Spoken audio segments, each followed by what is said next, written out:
Hey guys, welcome to another episode of Chasing Easy, where easy and best are seldom on the same path. And that's a quote by Alan Arnold. Y'all probably know that quote by now. I just want you to know that every single one of my guests are organic. We have met through different life circumstances, and our conversations are never scripted. These are raw and vulnerable conversations, so we never know what's going to happen. Today's guest has something that has been on my heart, but I don't know anything about it. But what I do know is that what Shannon is going to share today is going to open up the eyes of us who maybe have our heads buried or think that this thing is not happening in our own backyard or even under our nose. We all need to be educated. And what we're talking about today is how somebody ends up in the sex trafficking ring. So be ready, take notes if you can take notes. And we are going to share a YouTube video that Shannon sent to me prior to this podcast interview that I think will really help you to get a better understanding of maybe why women fall into prostitution. It's never on purpose. So, Shannon, thank you so much for being vulnerable, for allowing us to hear what you had to share through your life experiences. And this is a pretty heavy topic, but it's one that really, really we need to be educated on. Would you agree with that?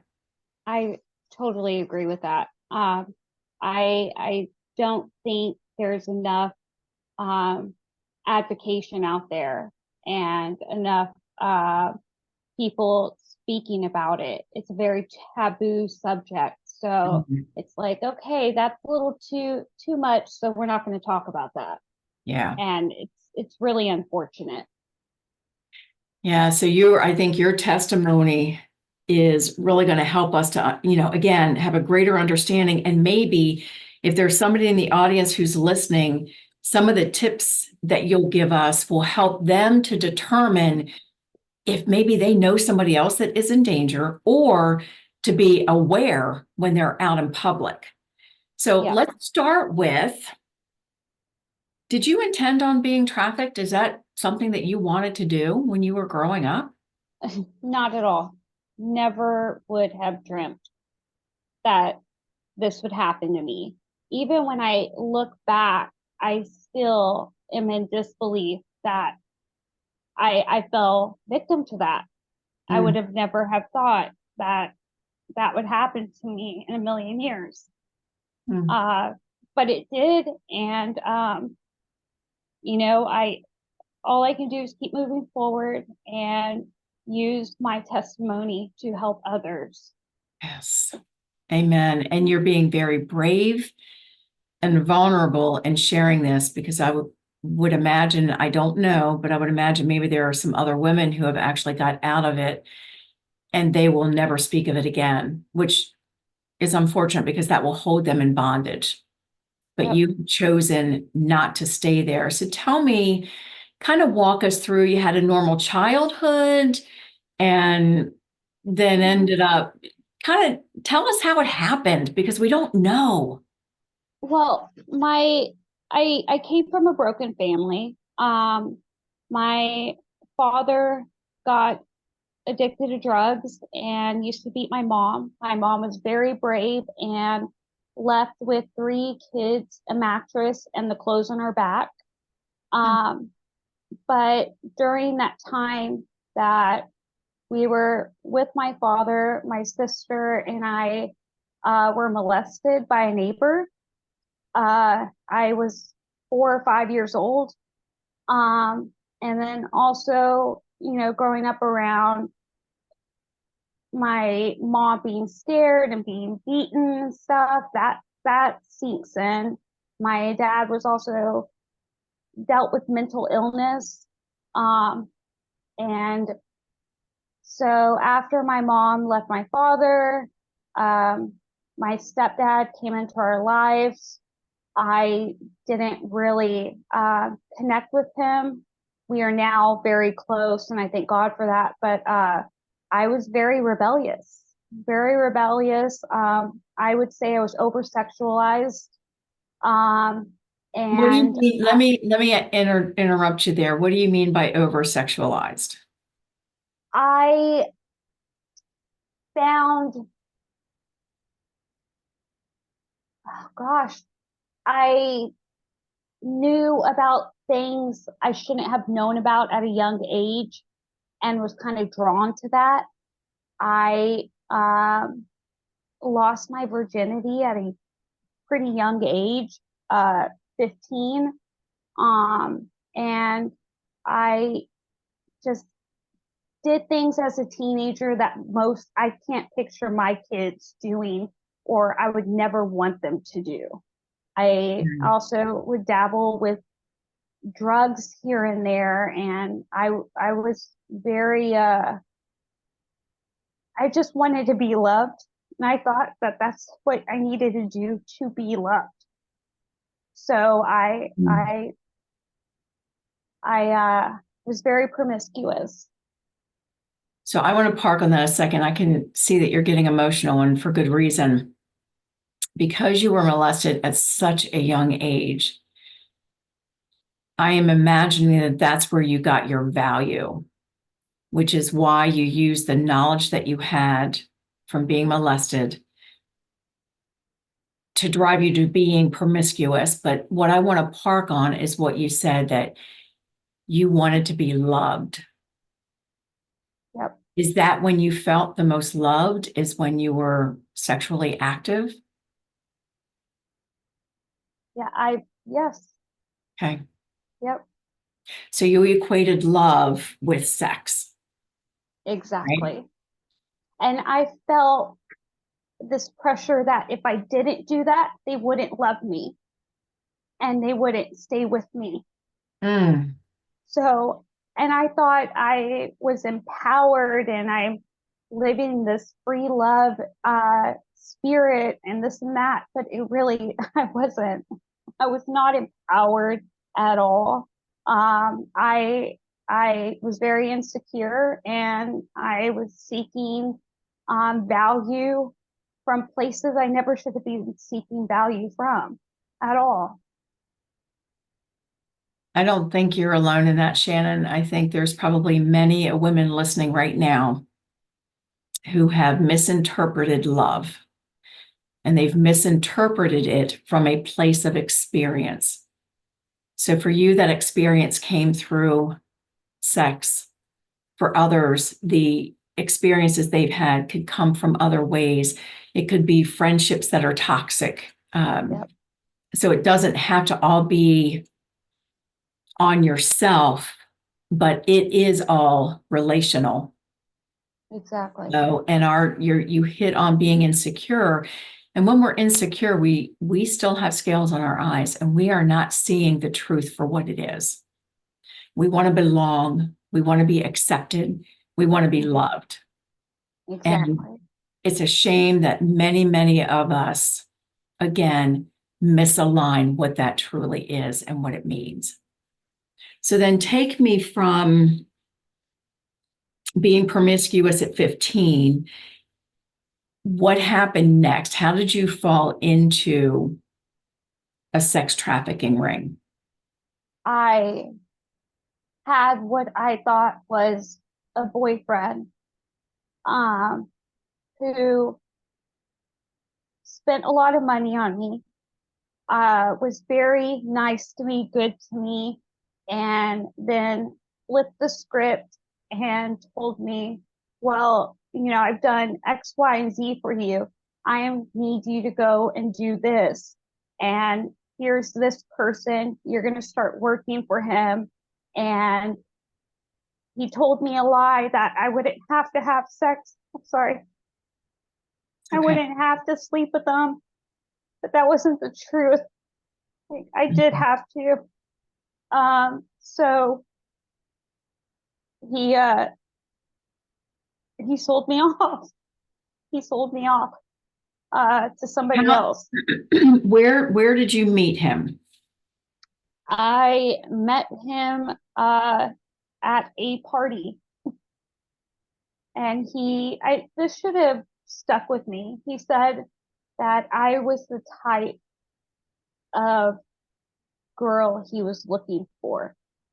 That the type that what I looked like and how I dressed was the exact type of girl that he likes and wants and looks for. And that sticks in my brain now. And I forgot all about this. But as you know, before I came on here, I told you I was just going over things in my head, and I forgot a lot. So I thought it was me surviving. I just pushed it down. But we now know that that's not surviving. It was just the enemy not wanting me to remember this, so I can't come on here and do what I'm doing right now. But You, Jesus. So how long did he court you? You met him at a party, and I want to give you some grace here, because if I'm in a vulnerable place and I show up at a party and some guy who I'm imagining is probably good looking and maybe my type walks up to me and says, "You're exactly the kind of girl I'm looking for," I'm not going to think that he's talking about selling me off. I'm going to think, exactly, "Oh, wow, I'm who he's looking for. Look at him. He's into me." I wouldn't have thought that. So you were thinking like most of us would think, if we are vulnerable and insecure, we're not going to ask any questions outside of that. So how long was he courting you, so to speak, before you flipped the script? It was a few months. I would say like 3 months, and I moved in with him very fast, like after a weekend of spending time with him. Moved in with him, and it went from there. Okay. Now let me ask you, when you decided to move in with him, how did that conversation go? Did he invite you? And were you homeless at the time? Were you couch surfing at the time? What made that appealing to you to move in with him? Couch surfing, and I just wanted to be with him. I wanted to be with him, and I wanted to spend as much time as possible with this person. You felt admired? You felt, what did you feel? I felt loved. I felt secured. I felt like I didn't want this to end. So, might as well move in with him. And I thought that that was flattering that he'd want me to stay with him and be with him all the time. I now know and see that that's not healthy at all. And after I moved in with him, I was very isolated after that. It was just always he and I. So you lost contact with friends or with family, or that's Yep, what they do, right? They distance you from your support system. exactly. The only person that I stayed in contact with, and I believe that he never said anything bad about me staying in contact with my grandmother, because I told him how important it is, and that she would worry, and I don't want her to worry.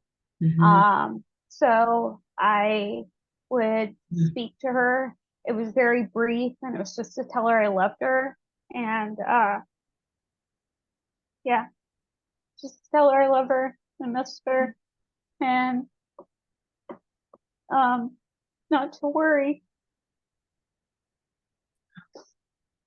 But I didn't really talk to I didn't talk to my mom or stepdad, or my sister or anybody else. Thank you for sharing that. And his invitation, I want to go back to how smooth the invitation must have been for you to move in with him. What did he say to you? Do you remember?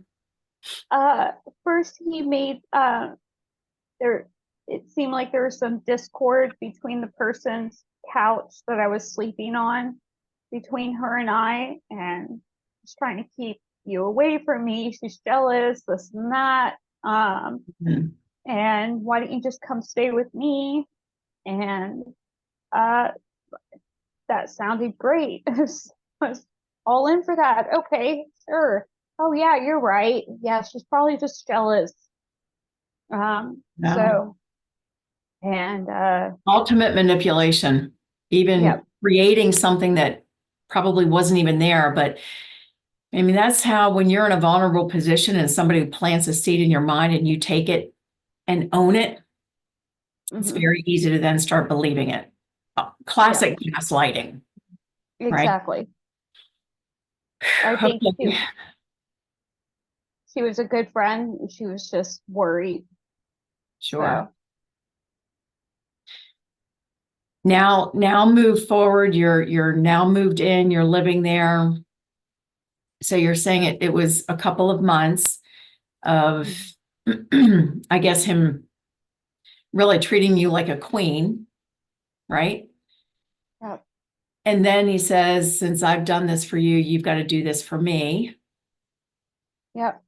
And how did that first introduction into what you would be doing for the next couple of years, what was that like for you? I I was just shocked and like, wait, what? Um, and then he made it seem like I didn't love him because I wasn't immediately like, yes, I will do this. Hmm. Um, and I didn't want him to leave me. I didn't have anywhere to go. I wasn't able to go home to my parents. I had burned that bridge, and really, I felt like maybe they were just better off without me. And so, oh, and I didn't have an ID or birth certificate that got lost. I don't know how, where it went, but it was lost. So how can I get a job? How can I do anything? I have no birth certificate, no ID. But I want to help this guy who I thought I loved. So I went ahead and went along with it. Um, That so must yeah, be very hard. it was. Did it It get was. easier knowing that, I mean, there are coping mechanisms, because we all, not to this extreme, but we all do things that we don't want to do and that we're not proud of, right? But in this instance, it was almost like you really, you just spelled it out. You didn't have anywhere to go. You didn't have an ID. You had nothing. I mean, he specifically targeted you because that's what they do. Yep. But now, let's say that you're into this a couple of months. How do you manage your day to day? What do you turn to? How do you cope? How do you numb what's going on? Uh, honestly, it was drugs and crying. Um, I prayed a lot. I I want to make this really clear. I never lost faith at all. I Hmm. I knew God from a young age, and no matter what I was doing, I always knew that He was there, and I never lost that faith at all. And there was times when I would just cry and get down on my knees and just beg Him to help me because I'm overwhelmed. I felt like I was drowning and I didn't know what to do. Hmm. The fact that you held on to faith even through all of this, which is usually the opposite of what most people will do. You know, if there is a God, and I want, this is going to speak to somebody. If there is a God, why do terrible things happen? If there is a God, how can he let this happen to me? We live in an evil, fallen world, Mm-hmm. people. It's not God, it's God who rescues us from the hands of evil, but we have to allow it and accept it. So somebody's going to stop following the podcast now because I've said that, and that's okay. But I want to tell you that he sees everything and he does allow things to happen to us. But normally, the reason, just like in my own life, it's the only way to get our attention. We can speak with our mouth that we believe, or that we're faithful, or we're spiritual, whatever you want to call it. But if we're not living that way, it takes being driven to our knees to realize that we need something greater than ourselves, that, we really are not capable of managing our own lives. So we have to depend on something that's greater than us. And I me, it's my needed creator. that. Yeah. And I needed that, something to hang on to during all of that time, especially that time in my life. I mean, well, I need him every day. Like, I need him every day, Yes. especially with all of this coming up. Like, it's never the trauma has been at its worst. The further away I've gotten from it, it's just there, and it just kept bubbling up and bubbling up, and it just grew me closer to the Lord. That's how you and I met, was because I needed God, and I felt that in my heart. I needed him. So, yeah. God bless you for doing that, for seeking wise counsel through him. So I want to take us now. You're living in the home. You know what you're doing. When, at what point? Because I don't want to say it was the first time, that you were with a John. Is that what you even call him? Yes. Okay. Yes. I read a book, and so that's what they Yeah. No, it's a John, definitely. So And the first so time, you don't know. When did we you? weren't at his house anymore. By this time, we were in a different city and living in a motel. And after only a month of being there, he left me there, and I never saw him again. So he recruited you. I want to get this Yes, straight, the I timeline. So know that now. he recruited you. You lived in probably a decent house, and then you move, and he puts you up at a hotel and then leaves you. Yeah. So who was managing your activity? Who was getting paid? There's this other person that I guess you would call him my my my pimp. My Can we just say, I don't like that word. I'm still getting used to it. The person in charge. And he operated, I want to make this clear because people don't realize that it happens in nice neighborhoods and could be the house next door to you. He operated in a nice neighborhood, and it's hard to believe that nobody knew then, with the girls coming and going from his place, what was going on. Like, how could you not know there's young girls coming and going at all hours? And so he operated in a guest house in the back of his house. And he had his family up in the front. All right, audience, are you getting this? I mean, this is probably a prominent businessman.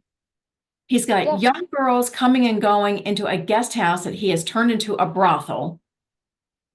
And neighbors are turning a blind eye. That's shocking and concerning all at the same time. Yep. Very much so. He would also send us out on calls to hotels, and he knew concierge. I had to give them $20. I got to keep money sometimes.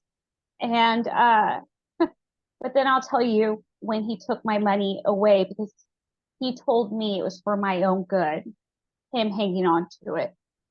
So he had concierge at prominent hotels working for him, I would come in, give them $20, and then they take me to the room. And, people are going to say, well, why didn't you just say no, this and that? And I'm going to tell you why I didn't say no.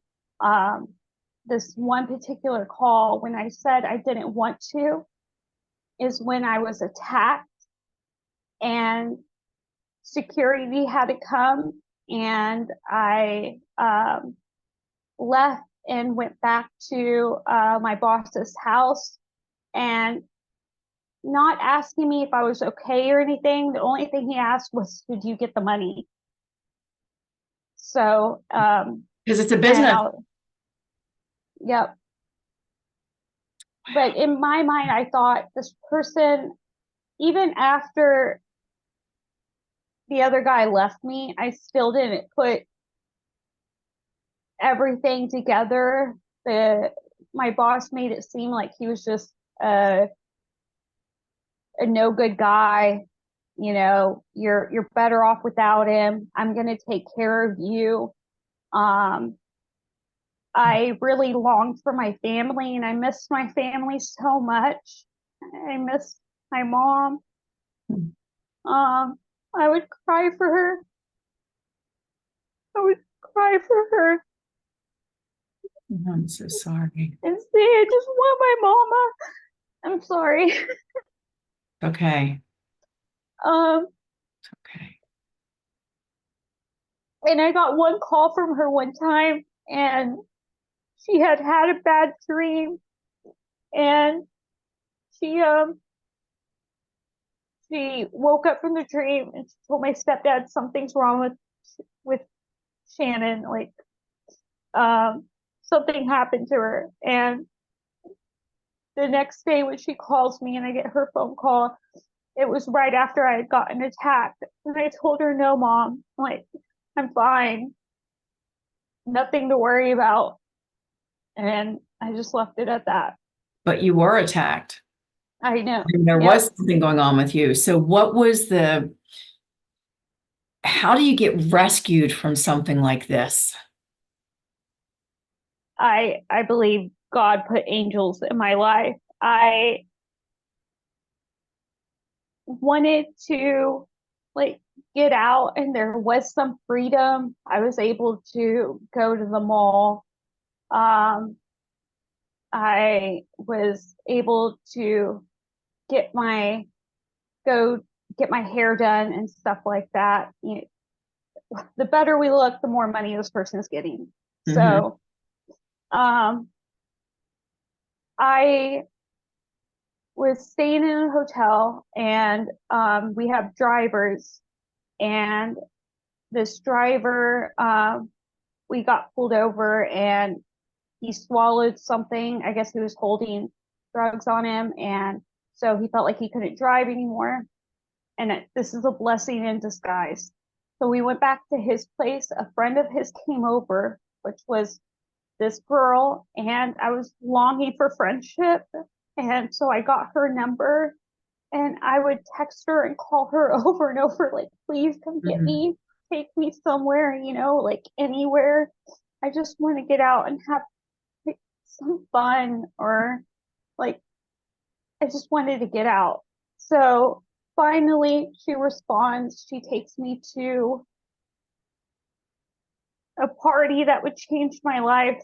And I met a guy there, and I'm sure people are like, oh no, another guy. But no, this guy changed my life, and he's still in my life today. He's a best friend to me. He's family.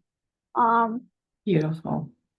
So I met him, and got his number, and I would have him start coming around to my room after I was done for the night and stuff. And he started helping me open my eyes to what was going on there. And when my boss found out about it, he was not happy and he really wanted to keep this person away. Like, he's toxic, he doesn't know what's good for you. That's when my boss started holding on to my money. By this time, I'm addicted to drugs. I got addicted to heroin by this time.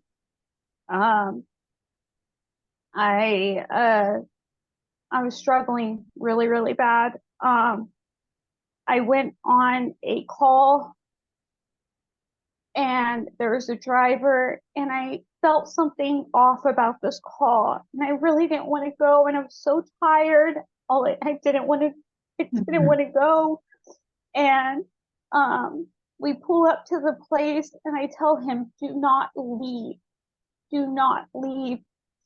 And I go in to meet the guy.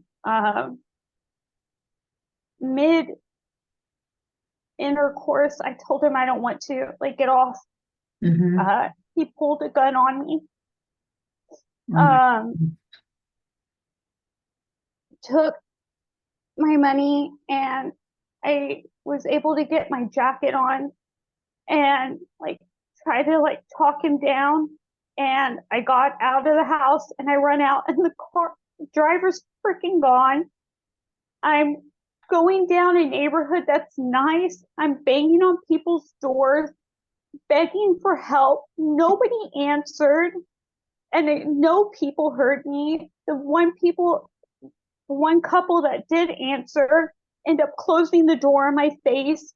By that time, the guy has caught up to me, attached me on their yard, kicked me, hit me, took my purse, and I guess somebody called the police and they're at the end of the road and I'm making my way to them. I'm walking barefoot with just a jacket and nothing else on underneath. Oh my gosh. They take me down to the station and make a report. And after that, my friend's mother let me stay at their house for, it was a little over a week, and it was right before Christmas. And a foundation put me up in a hotel while I waited to get into this place that changed my life, gave me counseling, security, and everything I needed to get back on my feet. So. Wow. You were describing all of that and I can just see it in my mind, and you can think to yourself, why are these people not opening their doors? I don't know what time of night it was, but if you've got somebody knocking on your door that just has a jacket on, nothing on underneath, barefoot, crying and begging for help, people, please, please, please, please open your door. Yep. Open your door. I mean, I can see fear that, who put you up to this? Is there somebody waiting behind the bush coming to attack? Or, I mean, you just don't know. And today it is so, so crazy that it's really hard to trust anybody. Well, if that happens, you call 911, you have them on the line, you let them know what's going on. I mean, dispatch should get somebody there within a few minutes. I mean, you let them in. Don't ignore. Have the police on the line already and keep talking to them till they get there. Somebody who was in a similar situation that I was in, and this happened somewhere in Jersey.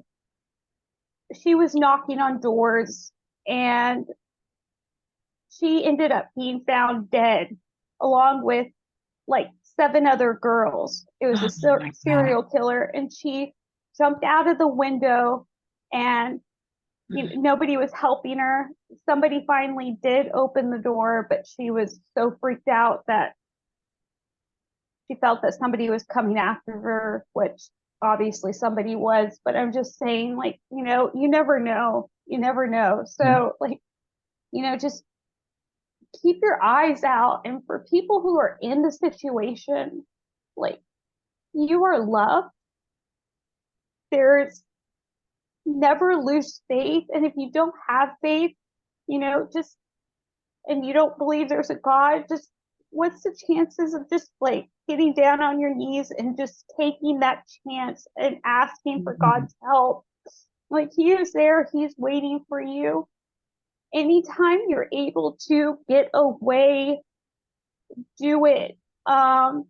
If you are being taken to a hotel room and somebody is driving, from there, when you get in, if you have a phone or anything, go into the restroom and say you just need to freshen up, and then make that call to the police, text them, let them know the address. By the time the call's done, they will already be there and you have a way. I'm just giving scenarios because I think Yeah. now, what if I would have done all those different things? Yeah. That's So good. That's good. Well, let me, we got a couple more minutes, and I really, this is, gosh, I just can't tell you how proud I am of you for sharing this, because I thank know you. it isn't easy.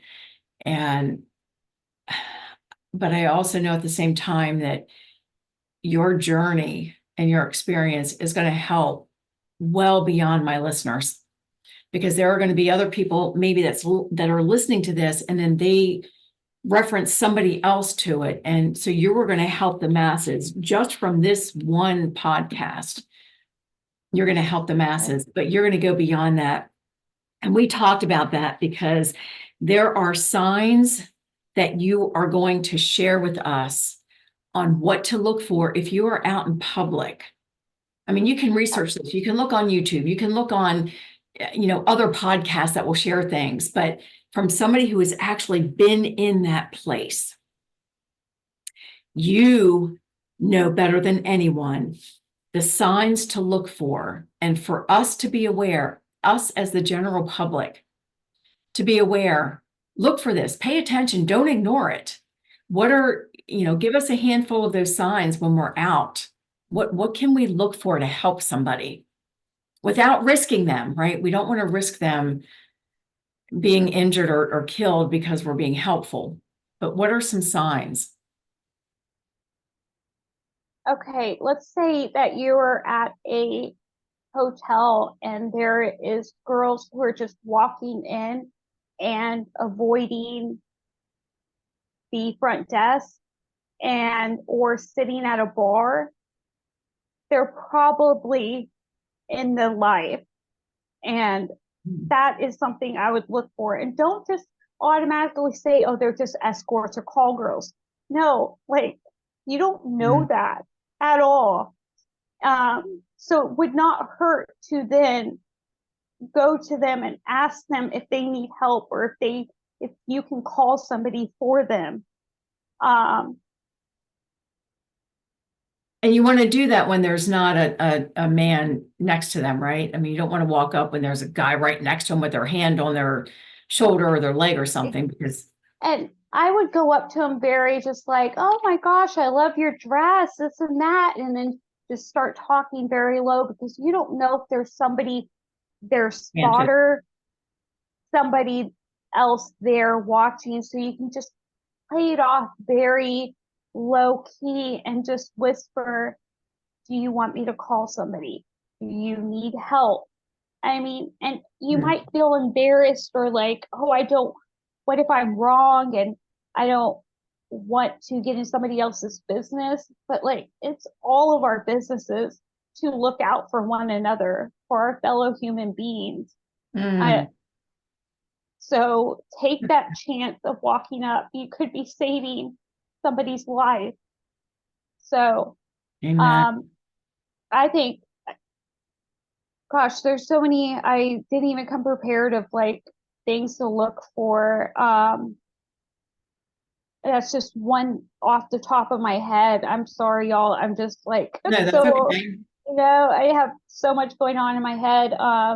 This But is proof that this is unscripted and organic in the conversation. That you can yes, prepare in advance. yes. Um, Really what we could do is I could, get some things written down, and you can maybe put it on the bottom of like a link on Show this notes. podcast.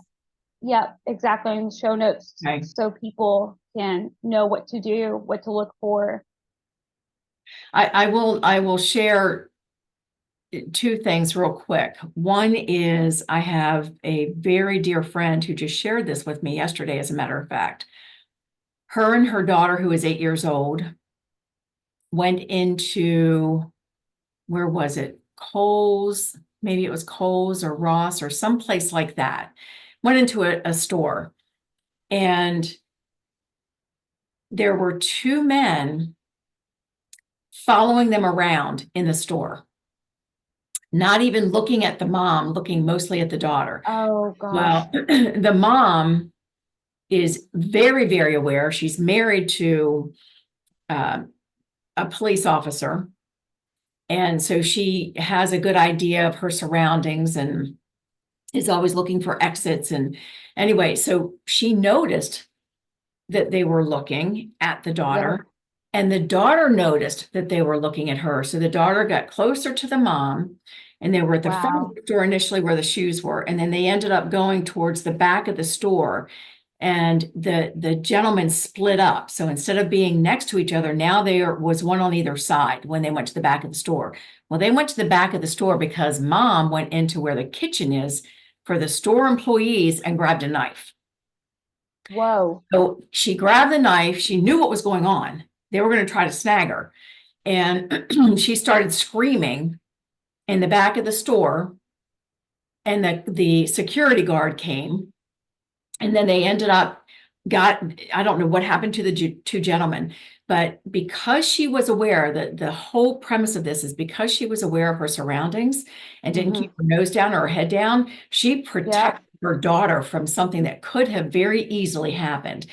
And I was told that Aldi, and I wish I could remember the name of this other department store, that those two stores are where a lot of traffickers are going to get their girls. I would not, I don't doubt that. It does not surprise me at all. I mean, kids are getting abducted off the streets, right off of their bikes, and getting put into this life at such a young age. Mm. There was this girl hanging out of her foster care home, and it was known that it was a foster care home. So people think, oh, vulnerable kids, let me go there. Mm. So, people need to watch out for those kids there also. They should not be talking to grown men at all. Yeah. Um,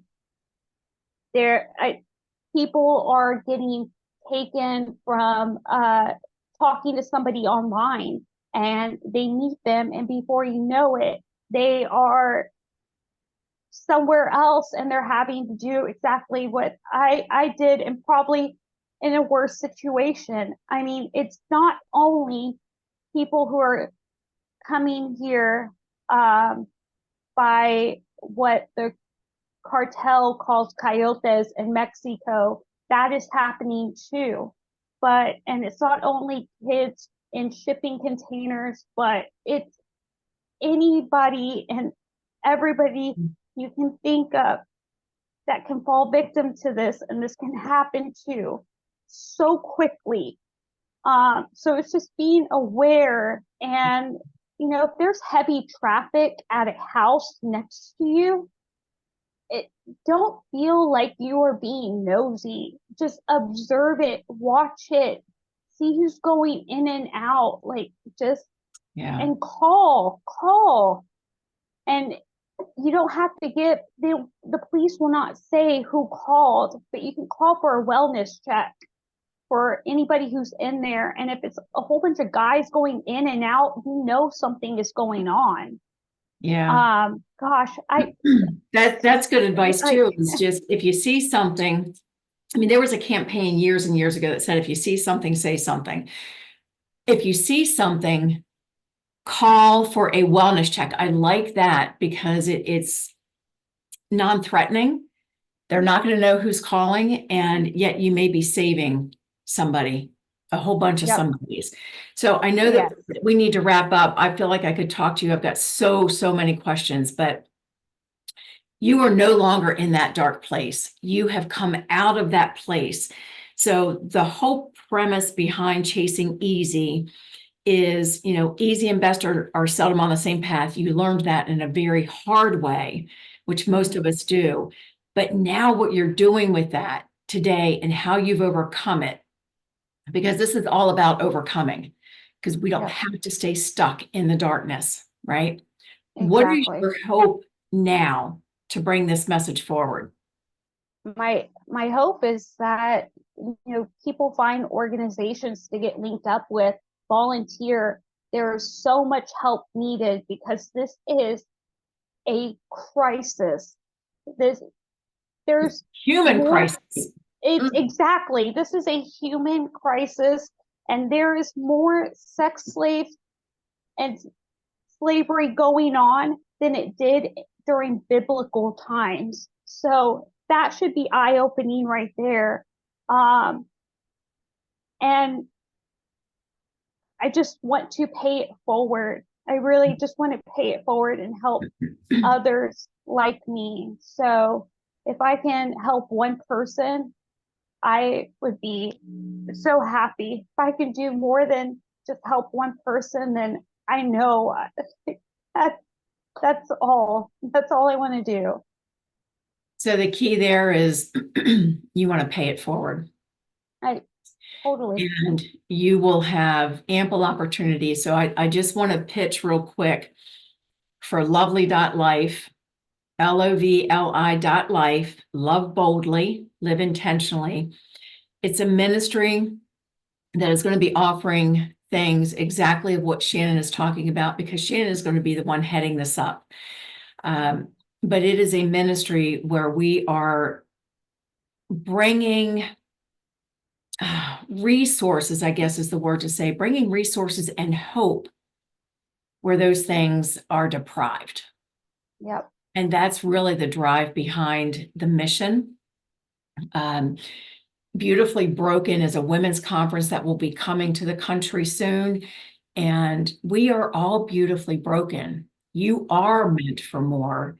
And you are going to be using that as a catalyst and a lighthouse for people who maybe again don't have that hope, or they think this is the way it's always going to be, or I'm addicted to heroin, or I'm addicted to cocaine, I'm addicted to whatever, because that's part of what they do Yep. when they bring you into their life to keep you Yep. numb and to keep you. Obedient. Yes. Okay. Well, I can't wait to see how God uses your testimony. This is just a tip of the iceberg for you, girlfriend. Yes. And do you remember what I called you when you told me about you were helping somebody in a bar that you saw that needed help and you knew that they did? Be your bar evangelist. Yes. Oh, we need to let people know about the name of the shot that some bars have. If you see somebody or something looks a little sketchy at a bar, you can Hmm. send them a shot, and the name of the shot is the angel shot. Hmm. So just remember that if you're in a bar and you see somebody, um, or if you are in the situation where you need help, you can ask for that shot, and the bartender they should know. So I just wanted to put that out there. Yeah, that's good. So again, if you see somebody that might be in trouble, you can ask the bartender an angel shot for so-and-so.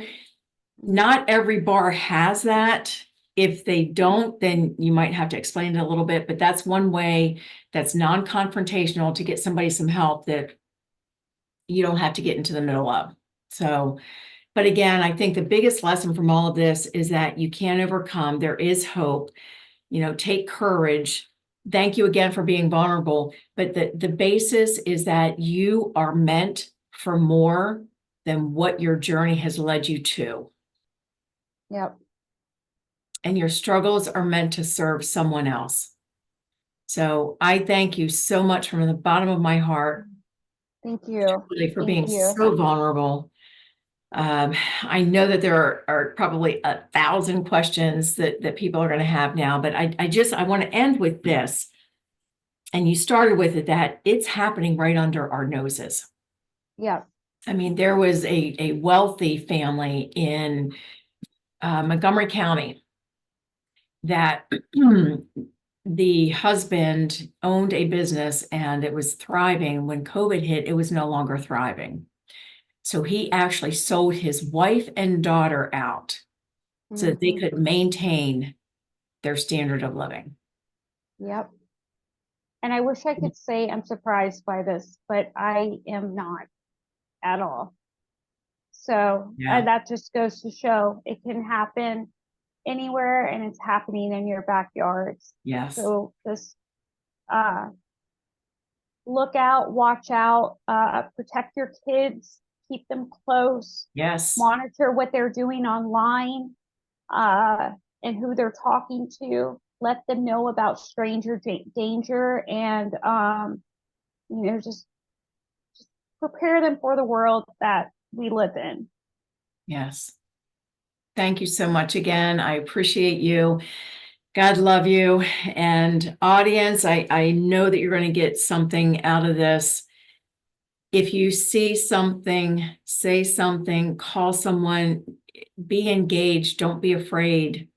We need to help each other. All right. Exactly. God bless. Bye. Thank you. Thanks God again. bless.